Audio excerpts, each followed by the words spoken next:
네, 오늘 법률 전문가와 함께 여러 가지 사건들 다뤄볼 텐데요. 방금 속보가 들어왔습니다. 윤석열 대통령이 검찰총장 시절 받은 정직 2개월 징계를 취소해달라며 제기한 행정소송 2심에서 1심을 뒤집고 승소했는데요.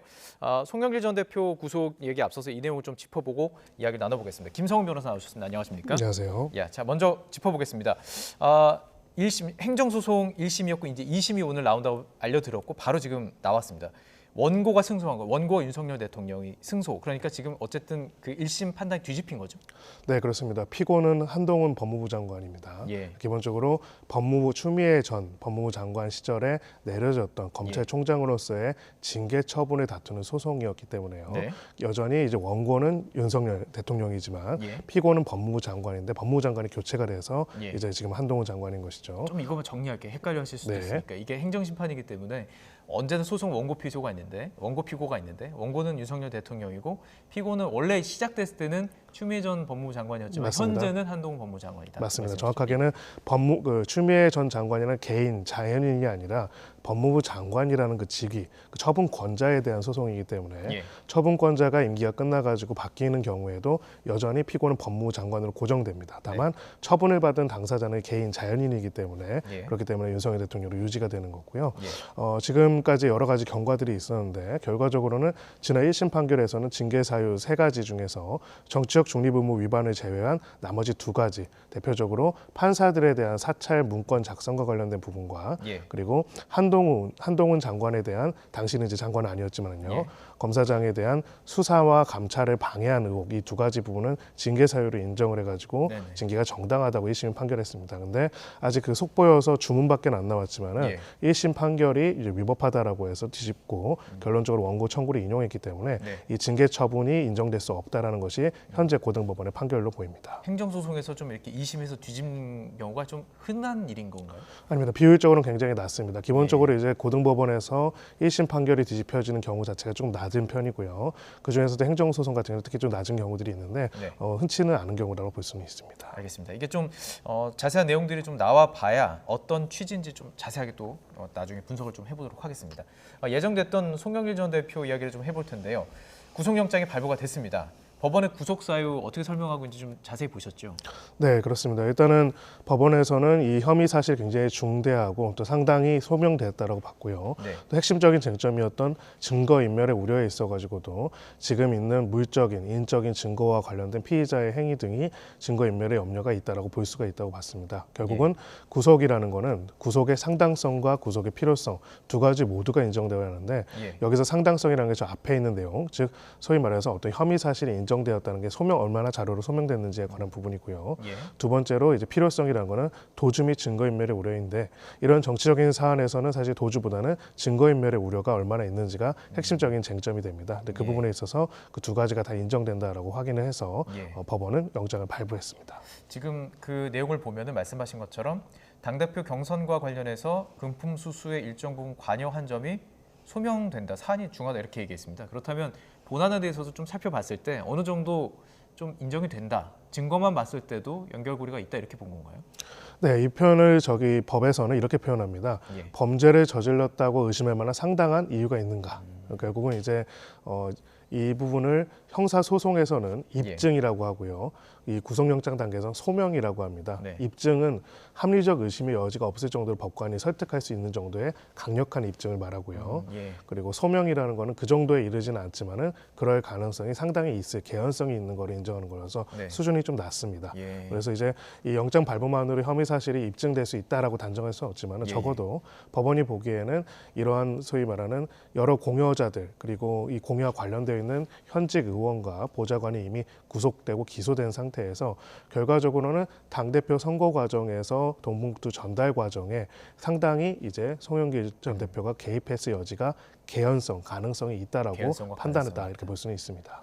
개연성과 가능성이 있다 정도까지만 지금 판단할 수가 있는 것이고, 이제 그렇다면 증거인멸 쪽으로 좀 가보고 싶은데 증거인멸 과정에서 송 전 대표는 계속 이야기하는 게 뭐냐면요, 이건 방어권 차원이다, 이 정도는 할 수 있는 건 아니냐, 좀 통화 정도 한 것이다 이렇게 얘기하고 있거든요. 이걸 법원에서 어떻게 판단했다고 보세요? 네, 법원에서는 개별적으로 그 통화 자체에 대해서 어떤 판단을 하진 않았지만 종합적으로는 물적, 인적 증거에 대한 피의자의 행위들이 예. 증거인멸의 염려가 있다고 볼 수 있다는 판단을 내렸습니다. 최종적으로는요. 크게 세 가지가 쟁점이 됐던 걸로 알고 있습니다. 첫 번째로는 소형기 전 대표가 한국으로 귀국한 다음에 기존에 사용하던 휴대전화를 폐기한 행위, 네. 그리고 이 핵심적인 또 단체로서 지목된 먹사연의 하드디스크가 검찰 조사를 앞두고 대거 교체된 것 부분, 예. 그리고 이 두 가지와 관련된 부분 말고도 마지막 방금 송 대표가 얘기했던 항변이 바로 그 부분인데요. 네네. 소위 말하는 당시에 그 참고인들이 참고인 조사를 받고 나서 네. 차명폰 등을 통해 가지고 참고인들과 통화를 했다는 것들, 이 세 가지를 이야기를 한 것입니다. 네네. 결국은 법원에서는 어쨌든 간에 이 세 가지 혐의들을 세 가지 사실을 모두 종합하여 볼 때 물적인 증거를 인멸하거나 예. 아니면 여러 당사자들의 진술, 인멸 그 증언 과정에 영향력을 행사하려고 했다는 면에 있어서는 예. 증거 인멸을 했다 단정은 아니고요. 증거 인멸을 했다라는 염려가 있다라고 봤다 이렇게 볼 수가 있습니다. 지금 나눴던 내용인데요. 송 전 대표가 이제 허위 진술을 강요하거나 사주하는 이상 정당한 방어권을 보장해야 한다 이런 점을 강조했습니다. 이 내용 직접 듣고 계속 이야기 나눠가겠습니다. 압박 수사 과정에서 사람이 죽을 수도 있고 엄청 정신적인 충격에 몇 사람들은 정신병 치료도 받고 그랬거든요.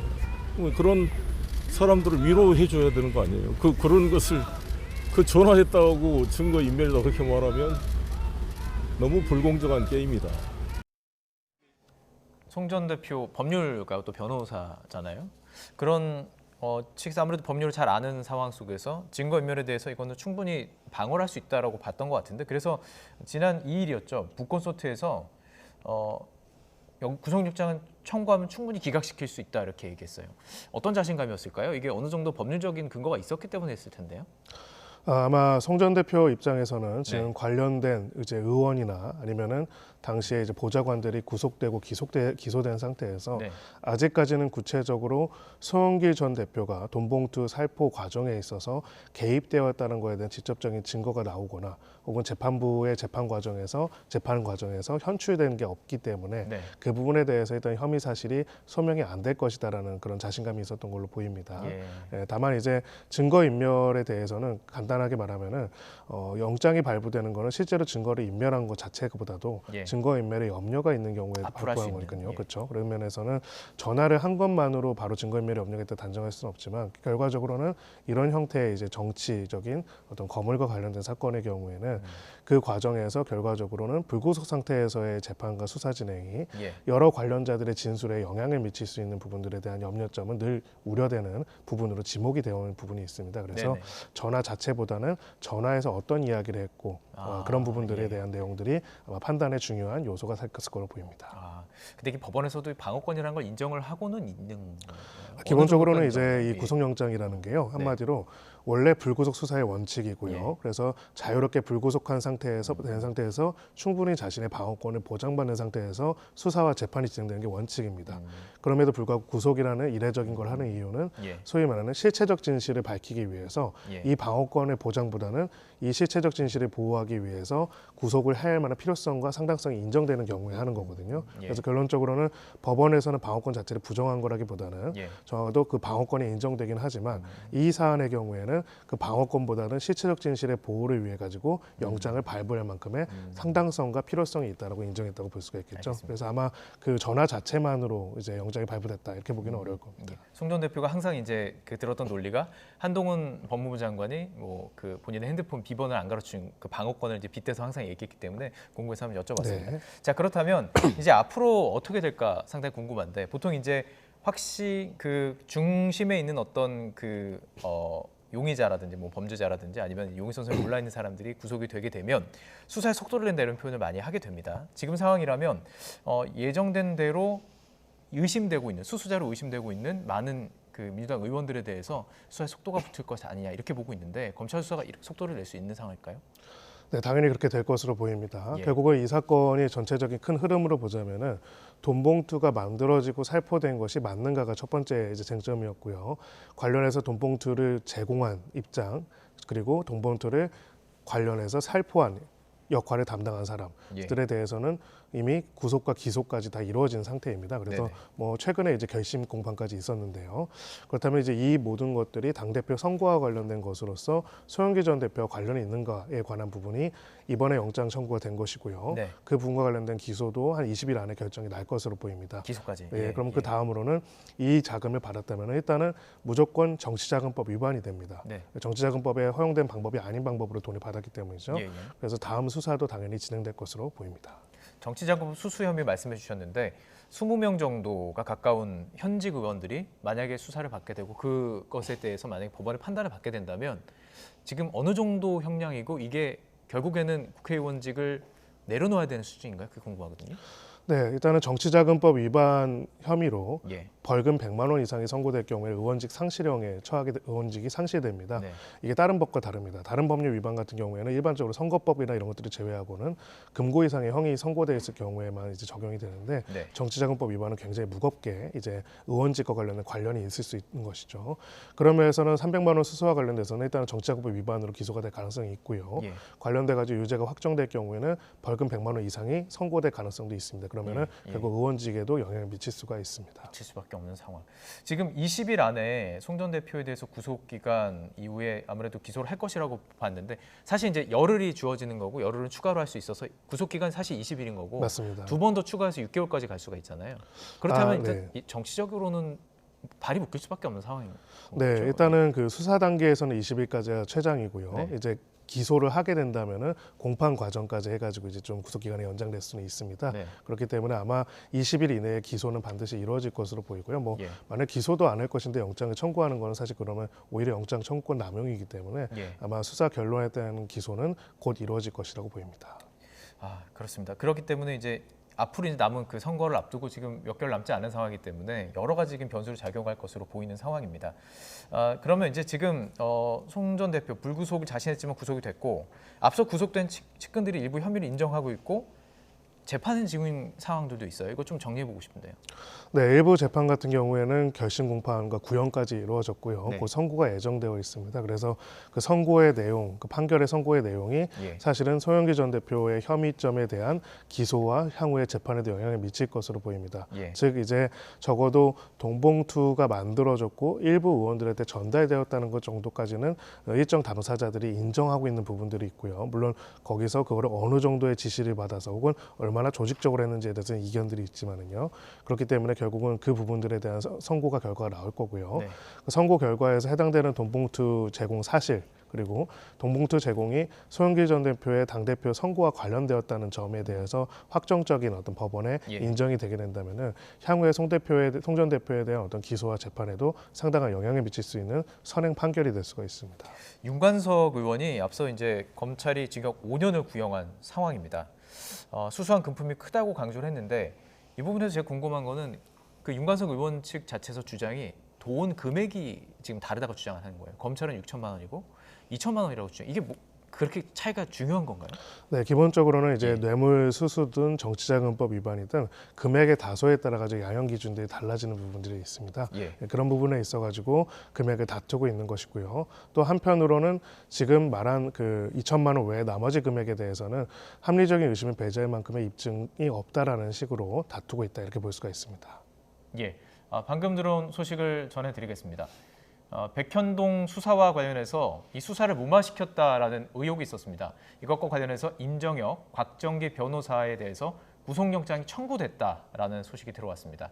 그러니까 검찰 측에서 이 수사라는 과정 속에서 구속영장을 청구했다까지 지금 전해져 있습니다. 서울중앙지검 반부패 수사 3부에서 수사를 진행하고 있는데 오늘 백현동 개발비리 수사와 관련해서 공무원 교체 청탁 명목으로 금품을 수수한 그 두 명 지금 전해드린 임정혁, 곽정기 변호사에 대해서 구속영장을 청구한 것입니다. 그러니까 지금 백현동 관련된 수사와 관련해서도 수사가 속도를 내고 있는 상황인데 김성훈 변호사님 지금 뭐 준비 안 되셨겠지만 짧게 좀 말씀을 네. 여쭤보겠습니다. 네.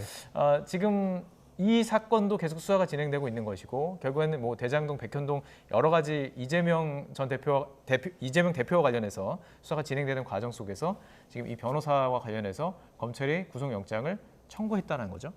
네, 지금 해당되는 변호사들이 구체적으로 이재명 현 대표와 예. 어떤 관련성이 있는지, 그리고 이재명 대표에 대해서 이제 제기된 백현동 개발과 관련된 네. 특혜 의혹과 이 지금 말하는 수사 무마 의혹이 예. 직접 관련돼 있는지는 한번 확인해 볼 필요가 있을 예, 것 같습니다. 근데 기본적으로는 백현동 개발과 과정에서 이거는 예. 꼭 백현동뿐만 아니라 모든 개발 관련된 비리 사건에서 나타나는 건데요. 네. 개발의 과정에서는 보통은 인허가 등에 있어가지고 예. 관청 쪽의 로비라든지 이 로비 예. 과정에서의 특혜나 비리 의혹에 대한 수사들이 진행이 됩니다. 예. 그리고 보통은 두 번째로 2단계로 이건 대장동도 마찬가지였어요. 예. 예. 이 과정에서 소위 말하는 이 수사를 또 무마하기 위한 여러 가지 법률적인 로비나 이런 것들이 진행되는 경우들이 있는데 예. 일단은 지금 내용상으로는 백현동 개발 비리에 관한 수사와 관련돼서 수사 담사자들이나 수사에 네. 영향력을 미칠 수 있는 사람들에게 로비하는 역할에 대한 부분의 혐의점으로 영장이 청구된 걸로 보입니다. 다만 이게 예. 지금 이재명 대표에 대한 백현동 그 개발 의혹과 예. 직접 관련 있는지는 한번 확인해 볼 필요가 있을 맞습니다. 것 같습니다. 내용이 아직은 지금 예. 자세히 들어오지 않았기 때문에 어쨌든 구속영장이 청구됐다는 것은 수사하는 과정 속에서 조금 전에 나눴던 것처럼 뭐 증거인멸 우려가 있거나 그런 것들이 있다고 지금 검찰은 본 거군요.